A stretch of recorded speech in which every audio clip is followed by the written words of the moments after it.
May kilala ka bang lalaking? Hindi naman gwapo, hindi mayaman, hindi rin sweet. Pero kahit anong babae parang naa-addict sa kanya. Yung tipong habang yung ibang lalaki nagpapakahirap mag-chat, siya tahimik lang.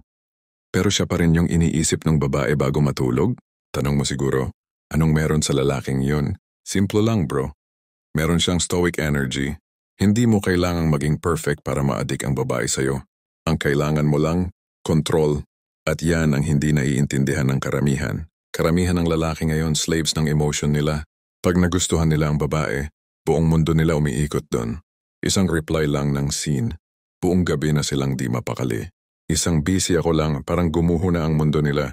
At dahil doon, nawawala sila sa sarili nilang axis. Pero eto ang katotohanan.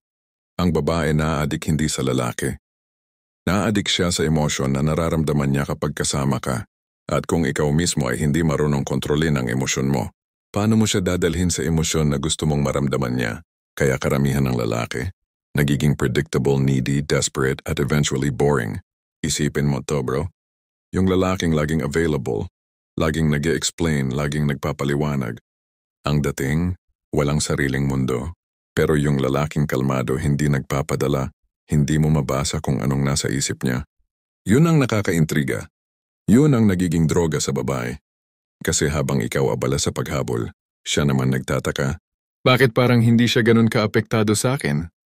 At doon nagsisimula ang addiction. Sa utak ng babae, bakit parang iba siya, bakit parang hindi ko siya kontrolado? At doon bro, na-trigger mo na ang isa sa pinakamalakas na instinct ng babae, ang curiosity. Stoic Secret Year 1, Emotional Detachment. Hindi ibig sabihin ito na wala kang pakialam. Ang stoic detachment ay yung kakayahang maramdaman pero hindi magpaalipin sa emosyon mo. Kapag tinanong ka ng babae, hindi ka ba nagseselos? At sinagot mo siya ng kalmadong, natural tao lang pero kontrolado ko sarili ko. Boom, iba yung tama niyan. Kasi karamihan ng lalaki, nagseselos ako, sino yung kasama mo kagabi? Habang yung stoic man chill lang. Hindi dahil hindi siya marunong magmahal, kundi dahil alam niya, ang tunay na lakas ay nasa pagkontrol, hindi sa pagputok.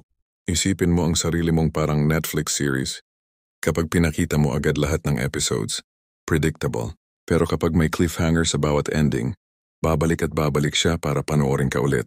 Ganon din sa stoic man. Hindi mo kailangang ipakita lahat ng emosyon mo agad. Hindi mo kailangang i-explain kung bakit tahimik ka. Minsan ang katahimikan mo ang pinakamatinding sagot. Ang tunay na stoic marunong magmahal pero hindi nagmamakaawa. Alam niya kung kailan lalaban at kung kailan tatahimik. Kasi ang kontrol hindi dapat ibinibigay, kundi pinapangalagaan. Stoic Secret number 2. Calm Dominance. Hindi ito alpha male arrogance. Ang calm dominance ay yung aura ng lalaking alam ang direksyon niya sa buhay. Yung kahit wala siyang ginagawa, ramdam mong may disiplina siya. Halimbawa, habang yung ibang lalaki online buong araw, ikaw tahimik lang, pero busy sa gym, sa negosyo, sa goals mo, habang sila nagre-react sa stories ng babae, ikaw steady lang kasi alam mong hindi mo kailangang ipakita ang interest mo sa chat, ipaparamdam mo sa presence mo. Resulta? Kapag nakikita ka niya may tension, may mystery. At ang mystery bro ay gasolina ng attraction. Ang stoic man ay parang bundok, tahimik, matatag, at hindi mo mapipilit gumalaw. Pero lahat gustong akyatin. Yung mga lalaki na gustong magustuhan agad. Madalas silang gumagawa ng moves na nagmumukhang pilit, nagiging predictable. Pero yung stoic man, hindi siya nagmamadali. Kasi alam niya, ang emosyon ng babae ay tulad ng tubig. Kapag pinilit mong hawakan, lalong lumulusot sa kamay mo. Pero kung hinayaan mong kusa siyang dadaloy pabalik sa'yo. Stoic Secret number 3, Controlled Attention. Isa sa pinakamalakas na psychological weapon ng stoic man ay attention control. Kapag binigyan mo ng pansin ang babae sa tamang oras, pero marunong ka ring bumawi ng focus mo, dun siya naa-addict. Example, one day sweet ka, deep conversation. 2 the next day tahimik ka lang, parang may sarili kang mundo. Boom, maguguluhan siya. Hindi dahil nilalaro mo siya, kundi dahil hindi ka predictable. At yun ang pinaka nakaka-addict.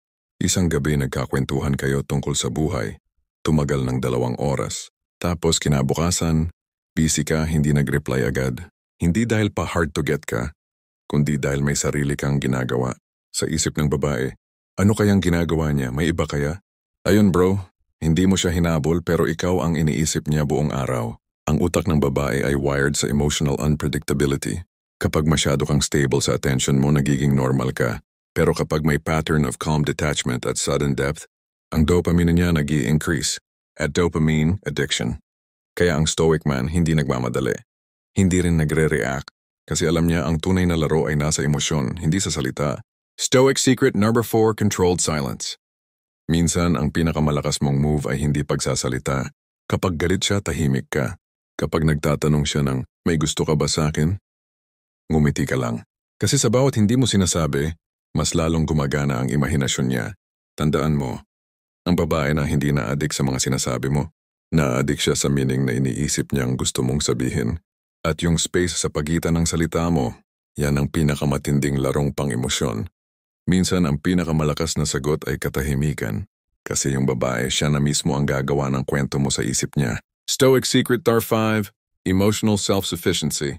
Kapag kaya mong maging masaya kahit walang babae, mas lalo silang na-addict sa'yo. Kasi nararamdaman nila, hindi niya ako kailangan pero gusto niya ako. At yan ang pinaka nakaka-turn on sa lahat.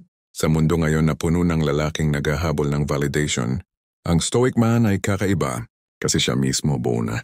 Hindi siya naghahanap ng kulang, kundi nagbabahagi ng sobrang energy niya. Isipin mo yung stoic man na nasa gym, naka-earphones, focused. Dumaan yung babae, ngumiti siya ng konti, tapos balik sa workout. Walang halong yabang, walang pakitang tao. Pero sa isip ng babae, bakit parang hindi siya impressed sa akin? At ayun, nagsimula na yung laro sa isip niya. Ang babaeng na-addict sa stoic man ay hindi dahil sa physical looks, kundi dahil sa emotional energy na ibinibigay mo sa kanya. Control, safety, mystery, challenge, presence. Kapag naramdaman niyang hindi mo siya hinahabol, nararamdaman niyang kailangan kanyang habulin kasi gusto niyang maramdaman ulit yung emotional high na ibinibigay mo. Kaya kung lagi kang nauuwi sa friend zone, baka kasi masyado kang emotionally transparent. Ipakita mo lahat, explain mo lahat, open book ka. Pero ang stoic man, isang makapal na nobela na gusto niyang basahin gabi-gabi kasi hindi niya alam kung saan papunta ang susunod na pahina. May kwento ako. Isang lalaki, tawagin natin siyang Eli, tahimik, simple, hindi showy. Pero bawat babae sa barkadahan nila, parang curious sa kanya. Hindi dahil gwapo siya, kundi kasi hindi siya nagpapapansin. Habang ang iba nagpapasikat, siya steady lang nakikinig. Kapag tinanong, simple lang sumagot. Walang drama pero ramdam mo yung confidence. Hanggang sa yung babaeng pinapantasya ng lahat, unti-unting lumalapit sa kanya. Una dahil curious, pangalawa dahil intrigued. Pangatlo dahil hindi niya na kayang hindi isipin si Eli. At ayon bro, addiction. Hindi dahil nilaro ni Eli ang babae, kundi dahil mastered niya ang sarili niya. May mga lalaking hindi kailangang manligaw ng matagal. Isang linggo pa lang, parang attached na agad yung babae. Hindi nila kailangang magpa-cute o magpaawa. Pero yung babae mismo ang gustong-gusto silang makausap ulit at ulit pa. Parang may mahikan, di ba? Pero hindi ito mahika bro. Ito ang dark stoic manipulation. Ang kakayahan ng isang stoic man na gamitin ang emosyon ng babae nang hindi nagsisinungaling, nang hindi umaarte, pero sa paraang kontrolado niya ang frame ng emosyon. Karamihan ng lalaki, kapag may gusto silang babae, ang instinct nila ay kailangan ko siyang mapasaya. Dapat maramdaman niyang espesyal siya. Pero hindi nila alam, kapag masyado mong pinapasaya ang babae, nawawala ang challenge. At kapag wala na yung tension, wala na ring thrill. At kapag nawala yung thrill, nawawala rin siya. Kasi bro, tandaan mo, ang babae, hindi na-addict sa peace. Na-addict siya sa emotional roller coaster. Hindi siya na-addict sa lalaking perfect, na-addict siya sa lalaking kaya niyang pag-isipan araw-araw. Kasi hindi niya mabasa. At yan ang ginagawa ng isang stoic manipulator. Hindi para manloko, kundi para laruin ng maayos ang emosyon gamit ang disiplina. Tingnan mo yung mga lalaking masyadong mabait. Laging nandiyan, laging yes sa lahat, laging available. Tapos magtataka sila, bakit ako pa rin yung iniwan? Kahit ako na yung nagbigay ng lahat. Simple lang bro. Wala nang thrill, wala nang tension, wala nang mystery. At kapag wala na yon, patay na ang attraction. Pero yung stoic man, hindi siya predictable. Hindi siya sumusunod sa emosyon ng babae. Ginagamit niya yung emosyon ng babae para gumalaw pabor sa kanya. Hindi siya nagagalit pag nagagalit ang babae. Hindi siya nagmamadaling mag-explain. At dahil diyan, ang babae mismo ang gustong maintindihan siya. Dark stoic trick number 1, frame control. Sa psychology, tinatawag itong frame battle. Ibig sabihin sinong energy ang mas nangingibabaw sa sitwasyon. Ang ordinaryong lalaki, kapag nagdrama ang babae, sumasabay agad sa emosyon. Kapag tinanong ng bakit di ka nag-reply, magpapanik, mag-i-explain ng mahaba. Habang ang stoic man, tatapusin lang ng kalmadong, busy ako pero nandito ako ngayon, okay ka lang? Boom. In one line, nabaliktad mo na yung frame. Dati siya ang nagtatanong, ngayon siya na ang nahiya, kasi naramdaman niyang hindi mo kailangang i-please siya. Ang stoic man ay parang chess player. Hindi siya nagre-react sa bawat galaw. Iniisip niya kung paano gagamitin yung galaw ng babae laban dito. Nang hindi halata, isipin mo yung emosyon ng babae parang alon sa dagat. Ang weak na lalaki nilulubog ng alon, pero ang stoic man, naglalayag sa ibabaw nito. Ginagamit ang alon mismo para makarating sa pampang. Hindi siya nilalaro ng emosyon, siya ang naglalayag dito. Ang lalaki raw na marunong umintindi ng emosyon, kayang paikutin ang mundo ng babae. Kasi habang siya kalmado, ang babae ay nahuhulog sa emosyon na siya mismo ang nag-trigger. Dark Stoic trick number 2, emotional push and pull. Ito ang pinaka-underrated skill ng Stoic manipulator. Hindi mo kailangang maging sweet palagi. Kailangan mo lang marunong magbigay at bumawi. Isang araw, bigyan mo siya ng genuine attention. Totoong connection, magkwentuhan kayo, tawanan, eye contact. Pero kinabukasan maging busy ka, tahimik ka, biglang off the grid. Yung contrast na yon, yung sweet kahapon tapos cold ngayon, yan ang nagtitrigger ng emotional addiction. Kasi sa utak ng babae, bakit parang biglang nag-iba siya? May nagawa ba akong mali? Gusto ko ulit maramdaman yung energy niya kahapon. Boom! Na-plant mo na ang emotional hook. Chat kayo hanggang madaling araw, deep talks, tawanan, good night with emojis. Kinabukasan, scene lang. No reply. Hindi mo siya ini-ignore. Pero hindi mo rin minamadali.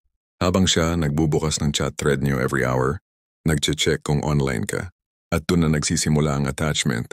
Hindi dahil nilaro mo siya, kundi dahil naramdaman niyang hindi ikaw ang nagre-react sa emosyon niya. Hindi mo kailangang habulin ang babae. Iparamdam mo lang kung gaano kasarap ang presence mo. At hayaan mo siyang malunod sa kakaisip kung bakit mo biglang binawi. Ang push and pull technique ay gumagana dahil sa dopamine withdrawal. Kapag may emotional high siya, push.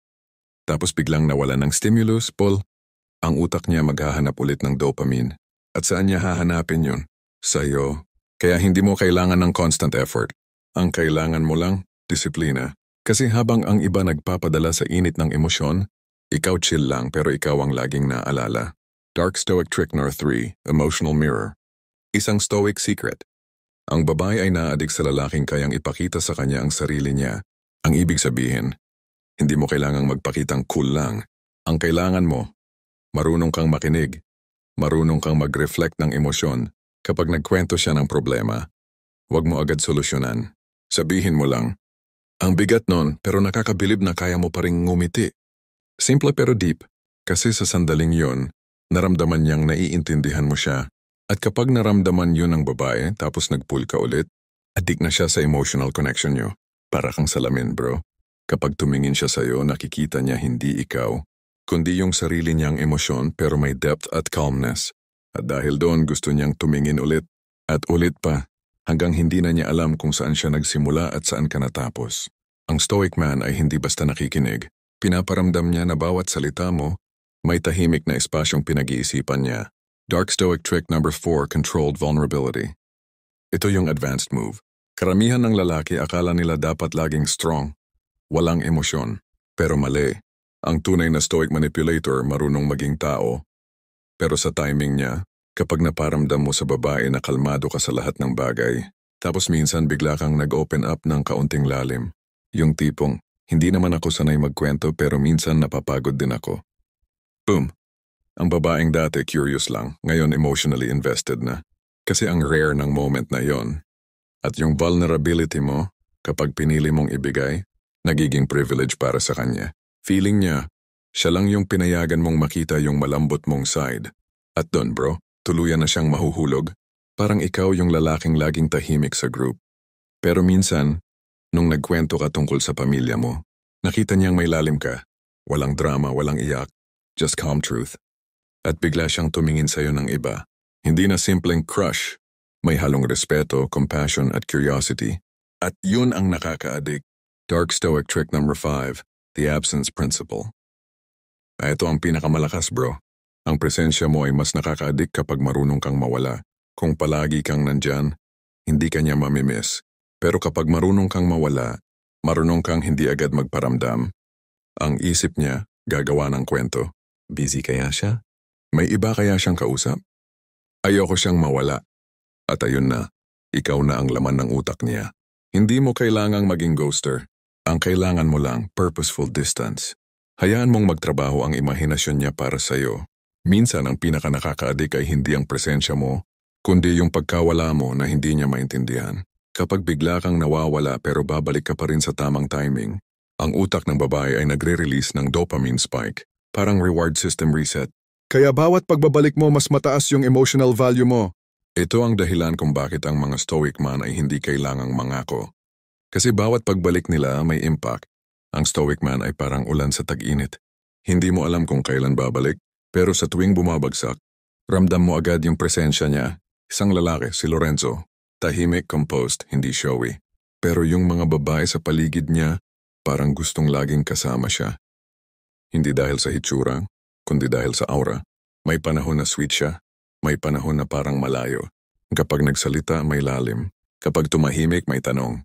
Hanggang sa isang babae, si Mika, na dati sanay na siya ang hinahabol, siya ngayon ang nag-aabang. Isang araw sinabi ni Lorenzo, hindi ko gusto makipaglaro. Gusto ko lang ng totoo kahit mahirap. Simple, kalmado, diretso. At doon niya na-realize. Hindi siya lang ang nagmahal, naging addicted siya sa kung paano siya pinakiramdaman ng lalaki. May mga lalaking kahit walang ginagawa, kahit tahimik lang, kahit nakaupo lang sa gilid ng mesa. Lahat ng babae napapatingin, hindi dahil gwapo, hindi dahil mayaman, kundi dahil may presence. Yung tipong tahimik pero ramdam mo, simple lang kumilos, pero hindi mo maalis ang tingin mo. Hindi siya nagsasalita, pero parang may sinasabi. Yan bro, ang tinatawag na stoic seduction. Ang uri ng karismang hindi mo kailangang i-display, kasi nararamdaman ng iba, lalo na ng babae. Sa panahon ngayon ng social media, ang karamihan sa lalaki sobrang ingay. Lahat gustong ipakita. Lahat gustong patunayan. Selfies, gym posts, motivational quotes, at kung ano-ano pang pagpapakita ng alpha energy. Pero alam mo kung ano ang hindi nila alam?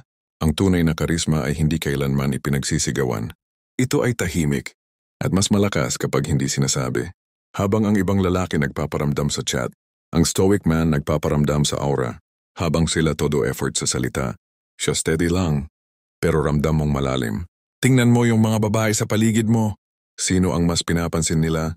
Yung lalaking maingay, mayabang, laging nagpa-flaunt? O yung lalaking tahimik pero every time na dumadaan, napapatigil sila ng konti? Bakit ganon? Kasi ang babae hindi naakit sa ingay.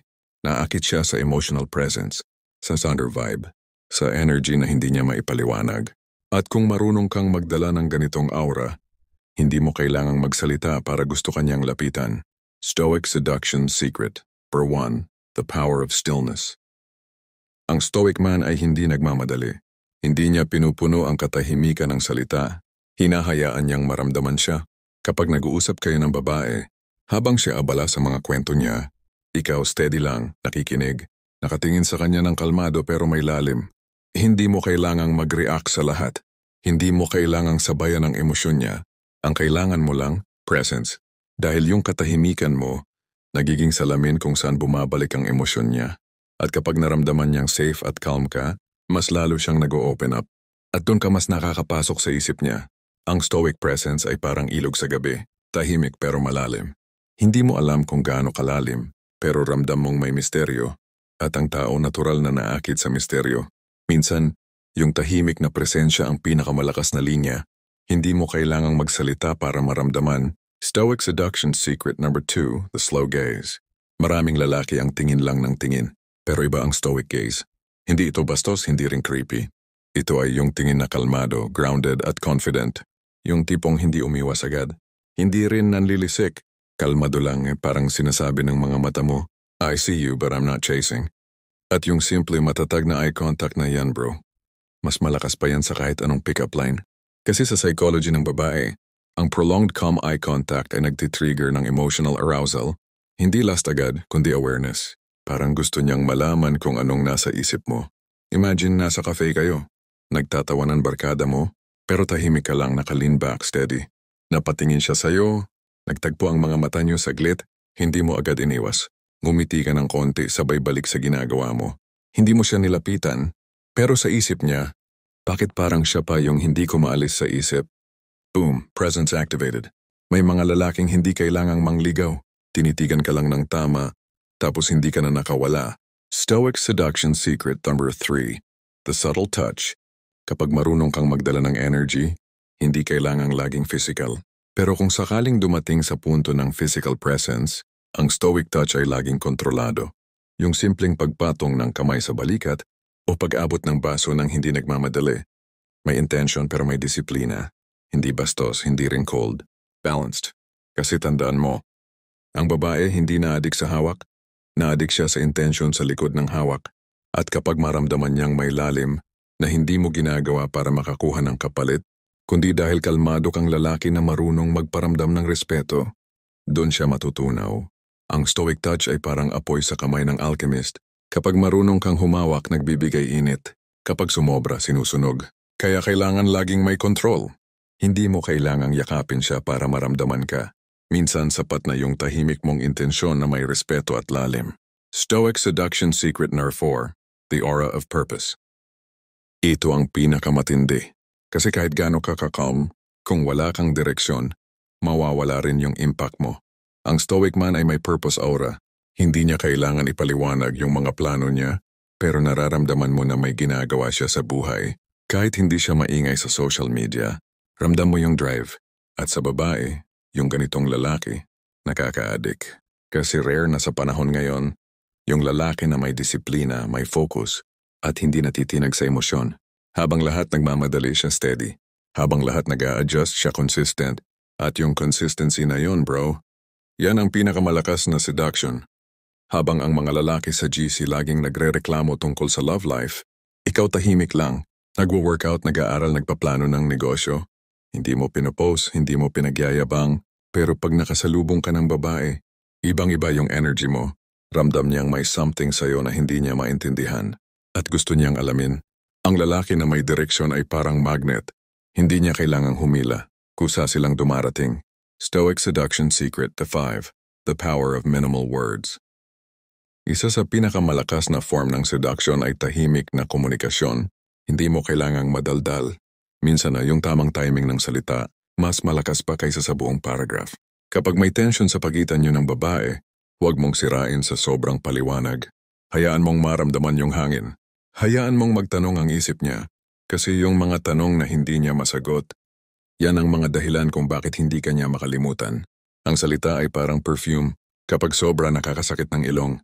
Pero kapag tama lang, nakaka-addict. Minsan, mas nakaka-addict yung lalaking marunong manahimik kaysa sa lalaking puro pangako. Ang dahilan kung bakit nakaka-addict ang stoic presence ay simple. Unpredictability plus control. Predictable, yan comfort. Controlled unpredictability, addiction. Ang babaeng nakaramdam ng calm presence mo, tapos biglang may moment ng eye contact, tapos tahimik ka lang ulit. Yan ang dopamine cycle na nagpapaikot ng isip niya. Hindi mo siya nilalaro. Pinaparamdam mo lang na may lalim sa likod ng katahimikan mo. Isang lalaki, si Caleb, tahimik, disente, hindi showy. Sa opisina nila maraming lalaking mas gwapo, mas social. Pero bakit si Caleb ang laging napapansin? Hindi siya sumasali sa mga joke, pero kapag nagsalita, lahat tahimik. Hindi siya nagpa-flirt, pero may mga babaeng nagvo-volunteer na lumapit sa kanya. Yung energy niya na mabigat pero kalmado. Yung mga mata niya, parang may sinasabi kahit wala siyang binabanggit. At bawat babaeng nakausap niya, umaalis na may tanong sa isip, bakit parang gusto ko pa siyang makilala? Yan bro, ang stoic seduction. Hindi mo kailangang magbida. Kailangan mo lang maging totoo sa loob, kalmado sa labas. Sa dulo ng lahat ng ito, ang stoic man ay hindi umaasa sa tricks o lines. Ang pinakamatindi niyang sandata, ang kontrol sa sarili. Kasi kapag marunong kang kontrolin ang sarili mo, marunong ka rin kontrolin ang emosyon ng paligid mo. At kapag kaya mong manatiling kalmado sa gitna ng ingay, ikaw ang nagiging katahimikan na hinahanap ng babae. Ang tunay na seduction ay hindi sa salita, kundi sa presensyang hindi niya makalimutan. Kung gusto mong matutunan kung paano maging stoic man sa totoong buhay, hindi lang sa babae kundi sa karera, disiplina at mindset, Abangan mo ang susunod na serye. The Stoic King. Paano maging untouchable sa mundo ng emosyon? Comment mo sa baba. Presence over words. Kung ramdam mo na ang lakas ng kalmadong energy na gusto mong i-build,